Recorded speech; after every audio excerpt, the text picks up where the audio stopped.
All right, what is going on, guys? Fabulous back again, and we actually got news on the Limit Breaker quest. Let's pull it up, and yeah, I guess we could talk about it. Essence summons Blood Warfare, Yamamoto, Yuha, and Aizen banner coming back. Honestly, I was kind of hoping that this would be like these three characters would be on the anniversary banner next month.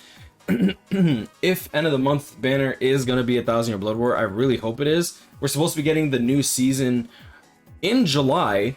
So since after anniversary we usually get like 1,000 Year Blood War banner or a collab banner for the week after anniversary. I kind of was hoping that that banner actually would have been part of it. Maybe they'll put Ichigo, Uryu, and Chad, maybe. We'll see about that. But let's talk about the Limit Breaker quest after all. Now, as you see here, we have human enemies, Arankar enemies, no affiliation enemies, Quincy enemies, Hollow enemies, and Soul Reaper enemies. So it's literally all types of enemies, so it's going to be kind of interesting. New Limit Breaker quest will be added with the version of 15.0 update. Now, I haven't looked into this too much. I did see some stuff like this, for example, as well as the fact that you can get orbs from this quest. The Limit Breaker quest is unlocked at player rank 50, so you have to get up to player rank 50 to even do this quest, which is okay, sure. Devices with less than 2 GB of memory available may see some performance issues, so they do not meet the recommended requirements. It costs no soul tickets to attempt the Limit Breaker quest, so you can play it as many times as you like. Oh, put your strongest favorite characters in a team and see how many stages they can make it through. This is interesting. I wonder if they'll start punishing like macros instead of just modders. Like I don't know how that's gonna work, because like some of these like if I go over here to like the missions, for example, I'll scroll back up, but I just want to show you. Clear Limit Breaker quest stages 3 times. Clear Limit Breaker quest stages x4. I don't know if you like try to clear a stage over and over and over again. If there's only 5 stages, we'll see. But if you clear the first room, does that count as a stage? If you clear the second room, does that count as a stage? Like, so then that would be like 2 stages instead of like clearing it multiple times. And if you can do it over and over again without restriction, that's interesting to me too. Yeah, look at this. Stage 1, 2, 3, 4, 5, 6, 7. I could have sworn there's only 5 stages and now there's like more. It might even be 1, 4, 7, 11, 12, 13. 13 such an odd... No, wait. I'm doing math wrong. 7, 8, 9, 10, 11, 12. Oh, 10. I don't know why I did 4 plus 7. Oops. So 7, 10, 12 stages total. I don't know if it's going to go even further than that. Let me read. I'm acting like a BBS player and just not reading. All right, so teams and rules. Slot 1, slot 2, slot 3, general, only characters with more than 30 link slot levels, so 10, 10, 10, like T10, or 15, 15, 0 if you're stupid enough to do something like that. Time limit 5 out of 0, no continues. 5 out of 0, 5 minutes. Okay, I'm assuming that just means 5 minutes. The Limit Breaker quest must be attempted with a team of 3 characters. Each character slot is bound by specific rules. That's interesting. So make sure to choose characters that match these rules. This I like, because if this gets changed, I'm really hoping it doesn't get changed. What's the word I'm looking for? I hope it doesn't get changed too often, but if this gets changed relatively often, like I want to say like maybe like once a week or once a month, then playing the Limit Breaker quest and like fucking around with like different slots, and it's like, okay, cool, I need to... We'll see what the rules say before I start theory crafting, because we do, like I said, we actually have official information right now. Character change. The playable character will automatically change with every stage. It cannot be changed by the player. The cooldown... Oh, that's very interesting.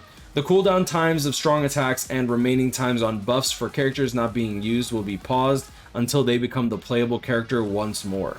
If any character is KO'd during the quest will end. Okay, that's pretty... I like that. That's cool. Adds a little sense of urgency. Stages and rewards. On the results screen, you can see how long it took to clear each stage. Use this information to improve your times by adjusting your team and equipment. On the results screen, you can see how long it took to clear each stage. So you'll see here that this Ichigo, for example, it took them 25 seconds for the first stage, 29 seconds for the 4th stage, but it took a whole minute and 20 seconds for the 7th stage. Now, these characters aren't really all that broken. They're not bad characters by any means, but they're not all that broken. This Byakuya cleared it in 10 seconds, 32 seconds, and one thing that we can note is that it's taking longer between each time they come back, right? So 25 seconds, 29 seconds. These characters were already probably like one-shotted or something like that, and he was just waiting for strong attacks to come back. And this one ended right at 119. I don't know if they died or if they ended, because look, as you see here, Byakuya is in the back. So actually he cleared this, but Byakuya couldn't clear, so there's not even a score for this. Interesting. Okay. And Renji took 14 seconds for stage 3, but then the stage 6 took a minute and 17 seconds. So it's going to progressively get harder. That's pretty cool. I like that. On the results screen, you can see how long it took to clear each stage. Use this information to improve your times by adjusting your team and equipment.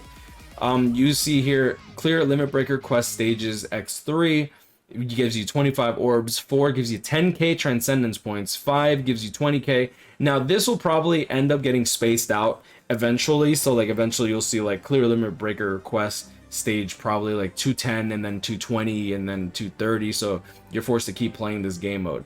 I'm glad that they're adding replayability, which is something that I was really concerned with. Now I'm just hoping that it's fun, and it sounds kind of fun, to be honest. Like you see the enemies, they are very, very spread out too. So characters that have Havoc, well, not necessary, guys. Or like characters that have Havoc are gonna have like pretty much free. Look like they're gonna have pretty much free reign here. Quest details. There we go. Quest details. Slot 1. Enemies, Hollows, Soul Reapers, and then Quincy's for slot 1, 2, then 3. The enemies are speed, then mind, then technique. Now that's cool because it looks like you're not forced to bring a character that has attribute advantage. That's awesome. But if you do have attribute advantage, you're getting 20% more damage, and then sometimes that's the requirement for the increased status element chance, right?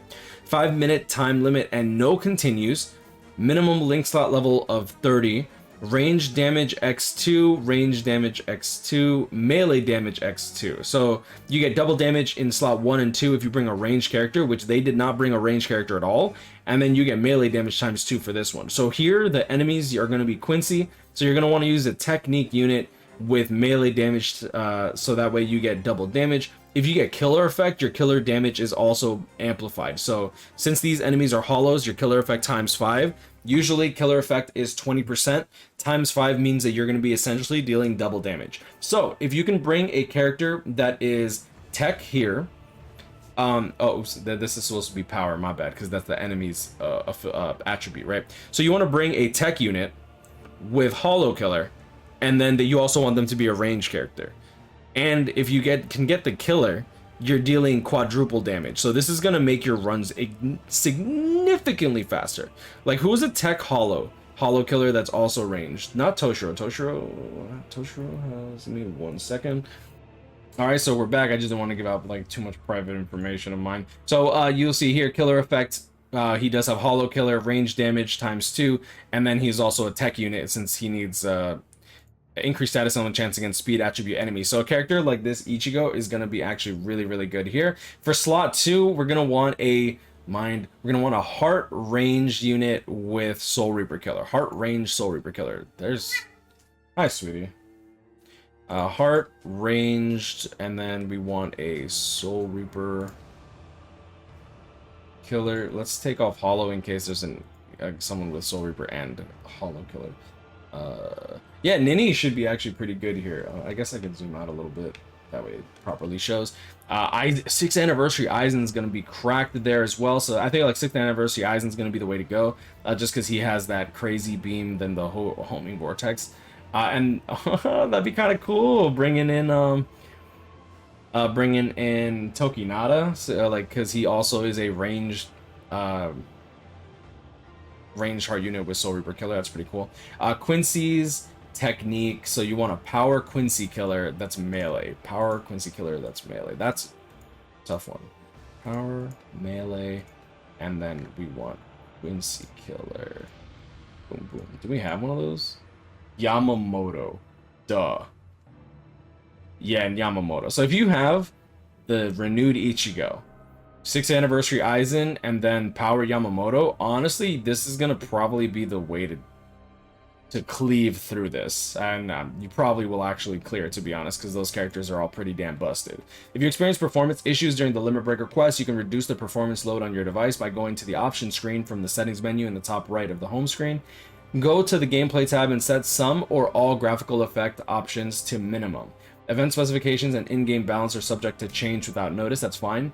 But yeah, no, this is cool because it's like it gives you options. Like if you don't want to use the renewed Ichigo, you don't really have to. He's just gonna get even more damage than he already has, and he's already a busted unit. But if you, like, for example, don't want Killer, but you want to bring a ranged tech unit, you can do that too. And I think that that should be completely fine even without Killer, because it might take longer for like stage 7, for example. But as long as you can knock this stuff out in under 5 minutes, you should be pretty Gucci.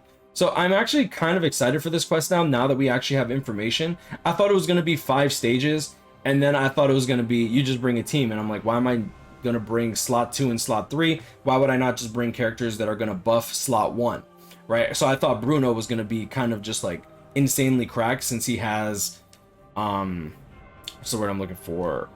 He has a lot of recycle on his strong attacks. Like you pretty much, with his gauge mechanic and all that, you kind of are pretty Gucci. But yeah, no, that's pretty much going to be the breakdown on this quest, and I think it's I think it's pretty hype. I'm a little concerned about people macroing this, because it's just like, honestly, I could see people doing that for this, like just like do the first like 2 stages over and over and over and over again, and then you like clear out all the quests. But in terms of like playing characters and stuff, like this is gonna open the door to like, what do you call it? I think more content, which I think is really cool. Like I could see people like being like, it's like, yo, did you see the guy who's using Red Sun for stage 12 of Limit Breaker quest? I think that could be cool. I do find it funny that they call it Limit Breaker quest, because it gives you transcendence points, but there's no like move source here, so you're not breaking shit. It's kind of just like, I can re-roll the last slot on a character that's already 5 out of 5. I'm hoping that I'm wrong, and I'm hoping that KLab adds a little more than just orbs and transcendence points. I get that this place was made for transcendence points. Like here, you can eke out another transcendence points if I zoom in. So we'll see. Anyways, I'm gonna leave it at that. Stay blessed, y'all. I'll see y'all in the next one. Peace.